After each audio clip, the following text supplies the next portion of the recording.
Welcome to Impact OC, the only program showcasing the people and organizations shaping Orange County. With your host, Don Camber. Hello, live from the OC Talk Radio studios at UCI's Beal Applied Innovation Center. I'm OC Talk Radio Public Affairs Director Don Camber with another great guest who positively impacts our community. Today I welcome the founder of the nonprofit Empower Education, Henry Nielsen Koch. He's a Newport Harbor High School graduate and will be attending UCLA in the fall. Empower Education is a passionate student-led initiative that's working to create a brighter future for underserved students around the world. Thank you, Henry, for being on Impact OC. Happy to be here. Henry, I understand your organization strives to improve the quality of education for children in Uganda and elsewhere while also expanding its mission globally.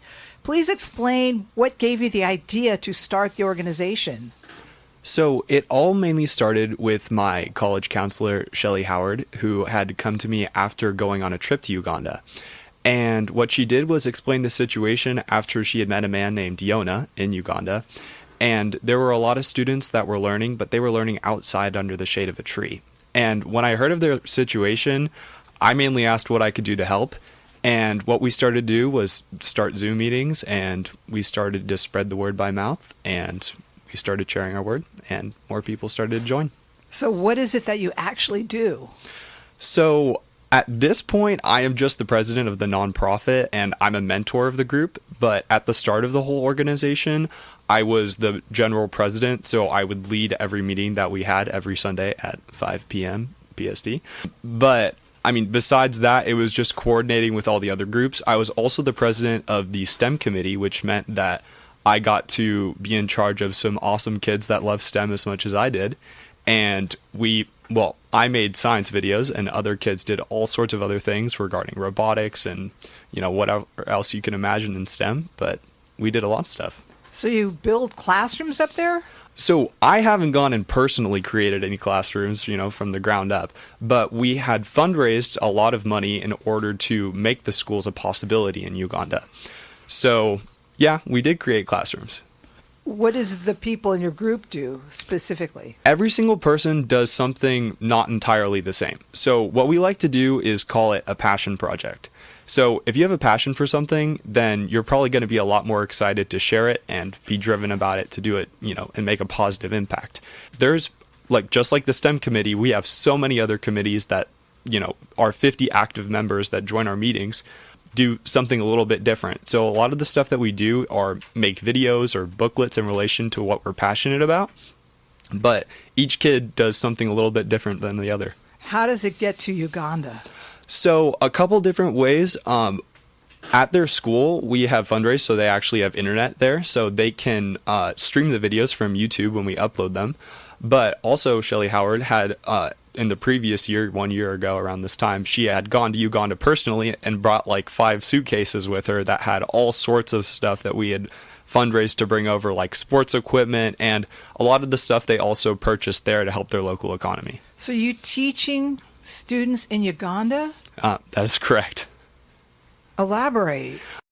Using the curriculum that they already have, it sometimes needs a little bit of supplementation because a lot of the stuff is old curriculum, and what we like to do is use some of the stuff that we've learned at our American high schools, and we either take that stuff and make booklets on top of that so they can get visual examples of what they're doing, or with me as an example, taking specific science principles and creating, labs or science experiments, and then on video I demonstrate those so that they can perform them there for themselves. So what ages are we talking about?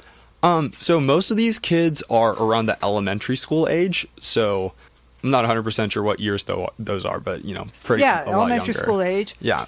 So are you seeing them learning your material? Yeah, so I've actually gotten to see some videos from Yona, and he sends some stuff over WhatsApp a lot of the time. And I've gotten to see the videos of the teachers and the students watching the videos on the television set that we fundraised to get them. So that's been really cool, just getting to see them learn the stuff that we've created. What language do they speak? So they do speak English there, So it's just that a lot of them are elementary school students, and a lot of the stuff that we're striving to make is like somewhat high level for them to be learning. So we kind of had to cut back on the language a little bit just to not be too advanced, but it's all English that they got going on over there. So explain the volunteers that help. Like the volunteers are actually from all across the nation that we have. We have kids in New York and, all in Texas and California, pretty much all across. And, they do all of their own individual things, but we all come together for our Sunday meetings and we, do announcements, and then we break out into our little breakout rooms where we're able to further discuss in our, smaller groups to make things more productive and get a lot of things done. So it's your organization, but it's become nationwide. Yeah, you could say that. And you have the different committees that work on different aspects to help those children in Uganda. Mm-hmm. Yeah. Wow. And what kind of reaction do you notice on the faces of those kids? A lot of the stuff that we've given them, they are super excited to be receiving. And it's been just super awesome. We have a lot of pictures on our website, empowereducation.world, that you can check out if you want to see. We also have an Instagram that you could check out too, all under the same handle. And their reactions are just priceless. It's so awesome to see what, the impact of the stuff that we're able to fundraise, especially the sports equipment that they have, because volleyball and soccer are really big sports there. So when we got them, 2 soccer goals and a bunch of soccer balls, they were super happy to all get them. And on the day that Shelly had brought them all the stuff and got everything set up, they played like a school-wide soccer game. And it was just so awesome to see all the stuff that they're able to use. Now, the curriculum that you're creating, does it go through any educators? Not exactly. It's mainly based off of the curriculum that they're already learning. So we're not exactly creating anything new per se. We're just mainly supplementing from what we've learned. Yeah. So how does it make you feel knowing what you're doing? I mean, it's really awesome, just especially being able to see like the impact that we make. I mean, it makes me feel really good as a person knowing that I'm able to be, as helpful as I am. But yeah, that's a great feeling. How many children have you impacted? I'm not 100% sure on an exact number, but each classroom that we've made holds about 200 kids, and we've made 3 classrooms, I believe, so at least like 600 kids, probably about. Do any of your volunteers get a chance to actually interact with those kids? It's actually interesting you asked that. So we've been working on trying to do like live Zoom sessions to where some kids are actually able to be, taught by some of our kids that are involved in the program. We're still working on that. But so far, none of the kids have really gone to Uganda personally, but that is the thing we're looking into, to be able to get, a closer interaction with some of these kids. Well, you started the organization when you were in high school, and now you're going to UCLA. Mm-hmm. So how's that going to work? Are the Newport Harbor students going to be involved with it still?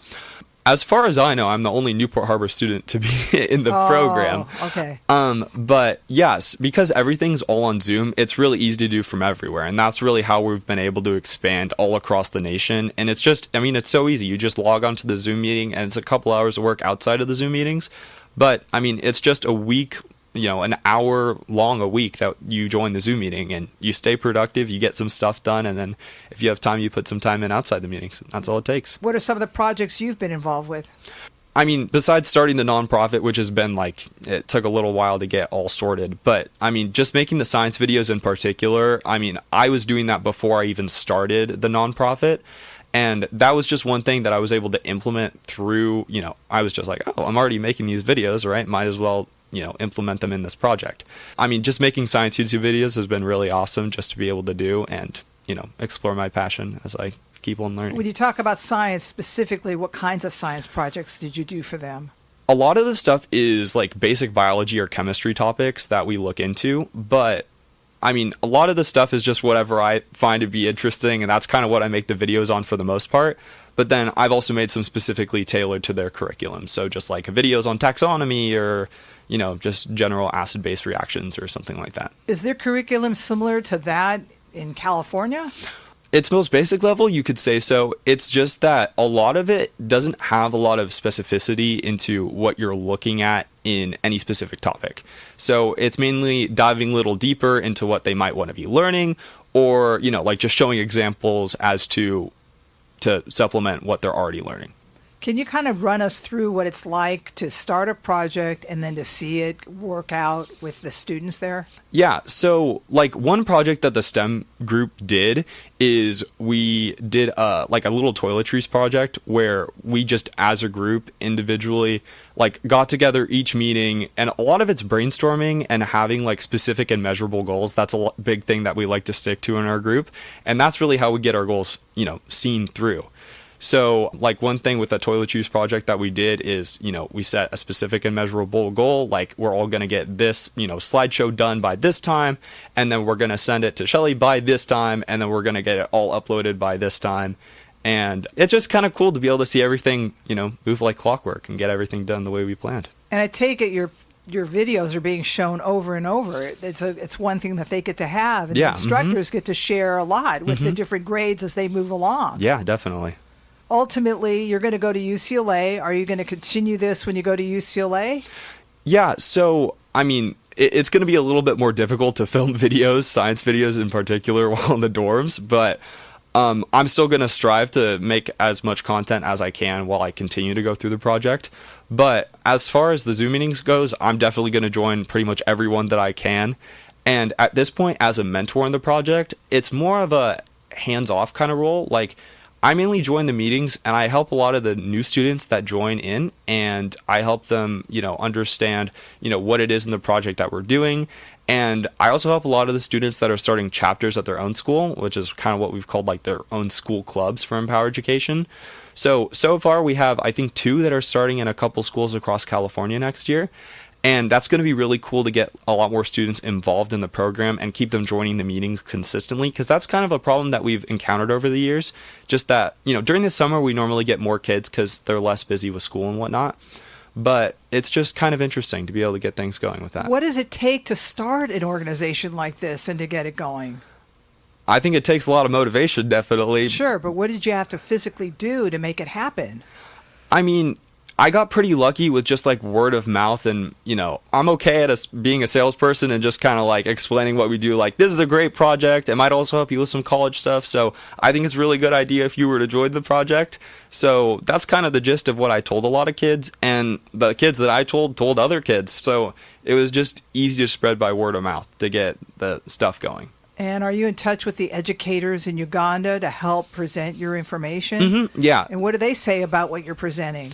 For the most part, they really love the stuff that we've given them, and it's really helpful. So for the most part, the scores of the students that have been taking the national exams have improved like dramatically since we've given them the supplemental materials. So all the teachers are like super overjoyed that they have like this extra stuff to be able to do, and especially like just more related to the science stuff, like getting them the materials to perform the science experiments there in the first place, or getting them like more physical books, like the booklets that we provide and print there. It's like having all this tangible stuff is super important for learning, especially at such a young age. Everyone's been really happy. Now, do we know about what some of the kids may be inspired to do when they grow up thanks to your organization? I mean, I would hope that all the kids are really excited about science after seeing my videos, but I honestly haven't heard anything in particular about what the students want to do in the future, but it definitely gives them a lot more opportunities based on, a lot of the stuff that we're adding to what they're doing. And I mean, at least from what I've heard, because I also volunteer at a local Boys and Girls Club, and a lot of the kids that are about the same age that watch my videos are all super excited. They're like, I want to be a scientist now. So it's just like hearing that, it's pretty awesome. So for the most part, I mean, I'd hope they want to go into science. What is in some of your videos? I make videos of all sorts. A lot of it's just whatever interests me at the time. Give us some examples. The last video I made was on triboluminescence, which is the scientific property of like creating light whenever material is like changed or something like that. So like, those lifesaver mints, like when you chew down on them or whatever, and they make a little blue spark in your mouth. So like, that's an example of triboluminescence. That's like one example of just like a fun topic that I was like, oh, this is really interesting. I wonder if other people might be interested in it. That's the sort of stuff that I make, but that's mainly outside of that. But then I also do just like random experiments that I just think are fun. So like, I'll make like baking soda and vinegar bottle rockets, or I'll do like some fun pH experiments where you like blend up red cabbage in some water and it works as like a natural acid base indicator. It's just a lot of the classic experiments that you might see in a classroom, and I try those out on video. And some of the people who are assisting you with your projects, what are their demographics here in Orange County? The video is mainly like me, myself, and I. Like my dad helps me record the videos. But I mean, you must have other people who are involved with the organization and they do things. Yeah. You have students, other students. What are their interests? As far as their interests go, I mean, I'm mainly involved with the STEM committee, so I don't know too much about the other ones, but I mean, we have a VAPA community, so like visual and performing arts. We have a specific like medical committee that I think the most students are in the medical committee, just because there's a lot of interest in that and sharing, whatever, medicine with the kids, so they can be, if that's a future career choice that they want, then that's more information for them to learn about.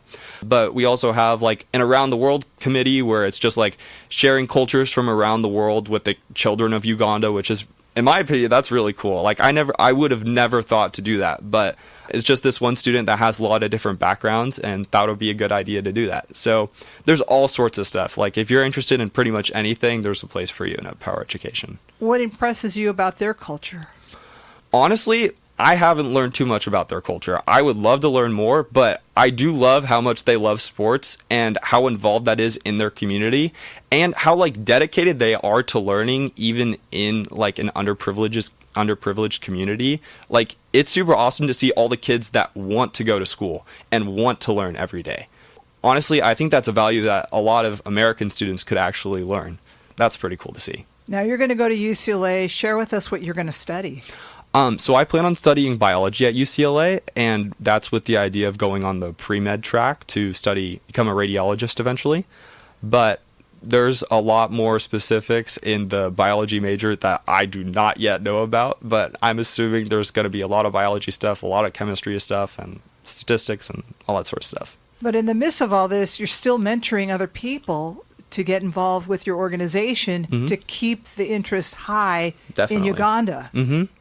Yeah, so, I mean, it's honestly not too hard now that we have so many people involved with the group. And I would like to say that our Instagram has also inspired a lot of people. Maybe it's inspired one or two just that have stumbled across the account. But it's just mainly when a lot of people see what we do, they think it's really cool and are really excited to join. So I'm really thankful that I have like an organization that is doing something super awesome and super inspiring for other people to see. But yeah, it's pretty easy to get involved. And you probably inspire other people to start other kinds of organizations. Yeah, I would sure hope so. So with that said, what can you say in terms of how it's evolving? How do you get the work done to do that? Is it a lot of work to start an organization? At the beginning, it definitely is more work per person. And it's just, more hands make easier work in a sense. What do you have to do to make it happen? Specifically, what I did to get the organization started was... First, I mean, it was just me and this other girl at the start. And on this Zoom meeting, we connected with the man on our ground, Yona, in Uganda. And he helped us understand exactly what it is that they needed in Uganda. And once we had like a specific plan set out in any sense of what we needed to accomplish, it was then a lot easier to share with other people what needed to be done. Because, I mean, there's probably a lot of confusion when you see this, very small group at the beginning of our group, right? Where it's like, oh, we're helping a school in Uganda. How are you helping the school in Uganda? What are you doing to help the school in Uganda? And once you have specifics laid out, it makes it a lot easier for people to understand like, oh, hey, it's not super hard to get involved. And it maybe is just making some booklets or making some videos, and you're able to make a really big impact. But there's classrooms that were built thanks to your organization. Mm-hmm. Yeah. We were able to get the funding for that. A lot of the funding, I mean, it's still by word of mouth for the most part, and it's thanks to most of the families in our group that were able to get a lot of the donations. But, I mean, a lot of students have held, like, bake sales, or, like, there was one student inside of my STEM group who was really passionate about 3D printing, and so he 3D printed a bunch of toys and then sold those around his local community and at his high school, and he was able to fundraise quite a bit of money doing that. Once again, all about that passion and what you're able to do with it, and that's kind of the big thing that we like to say. So, if you want to fundraise for something, I mean, you could go ask your grandma, right? But you could also, like, if you're really passionate about drawing or something like that, then maybe you could go and put on a bulletin board, hey, I could draw some stuff. And then you could use your passion to fundraise. Are you in touch with any of the students that you've taught? That's another thing that we're actually looking into. We're looking into a pen pal system with a lot of the students, which I think would be super awesome to do and would also help their English skills a lot just because, they're learning just like we are. I'm definitely looking forward to doing that because I used to do pen pal stuff with some students in China. It's always super fun to, write to people across the world. And so clearly the students are learning a lot more than they would if they didn't have this program. Yeah, I would say so. And you learn when you teach. Definitely. 100%. There's so much stuff that I've been able to learn from making these science videos that I otherwise would have no idea about. And that's what I think so awesome about being involved in these sort of projects is that not only can you learn more about yourself, but you can learn more about all these random specific things. And I think that's so awesome just to be able to do. And the fact that you got an audience and making an impact with that audience. Mm-hmm. Okay, what was the most unusual thing that you learned by teaching? There was one video I made quite a while ago about muscle memory, and I thought that was really interesting. And the only reason I made it was because when I was looking up muscle memory, I realized that there are two different definitions for muscle memory. There's one in the sense of your muscles, but then also in the sense of your brain. There's kind of a common misconception with your muscles when it's some people maybe lose muscle mass when they stop exercising for a certain amount of time, but then because of specific cells in your muscle fibers, you're able to regain muscle in a significantly shorter amount of time, and that's commonly called muscle memory, which it's not really. The muscle memory is the specific connection in your brain when you're able to, repeat motions, or because I play piano, that was just one example that I was able to use. I consider myself a human jukebox kind of, where I just memorize a song and then I forever remember the song, and that's all through muscle memory. So how were you able to present that in a video?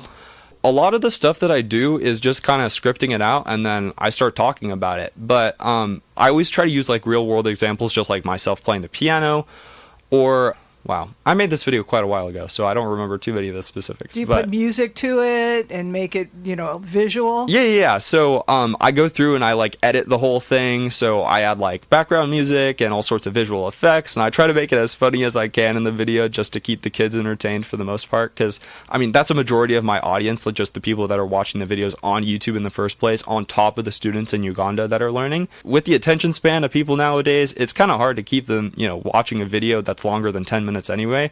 So you really just got to make it as if you're making it for a really young kid that might be really excited to watch something. So you got to make it, really bright, visual, got to have all sorts of effects going on, and, throw in some funny bits across the way. So the videos are about 10 minutes long. Yeah, about that. Some I have are a little bit shorter, especially when I've created YouTube shorts in the past, which have proved to be the more successful videos that I've made on YouTube for the most part. Somewhere between 5 and 10 minutes, I would say, is probably about the average of the videos. Now, do people have to be students in order to be part of your organization, or can the public help? For the most part, the students that are helping with our organization are middle or high school aged. Now, if you're older than that, we're kind of looking into what we can do in the future, just because now that I've graduated high school and I still definitely want to be a part of the program, there isn't exactly a clear fit for me in the program anymore, but it doesn't make sense not to have more people help, right? We're still looking into what else we can do as far as that goes, maybe starting an extra part of the group where we can help with that, but for the most part, it is just middle and high schoolers. Well, how can people get in touch with your organization? We have a website, empowereducation.world, that you could go check out, and I believe the top link on the top of the website is actually the Zoom meeting, so you can kind of just join the Zoom meeting and get involved that way. There's no email you have to send. It's super easy. You just join the meeting and we'll get you sorted. Thank you, the founder of the nonprofit Empowered Education, Henry Nielsen Koch, for being on Impact OC. And I thank everyone for tuning in. I'm OC Talk Radio Public Affairs Director Dawn Camber. Have an impactful day.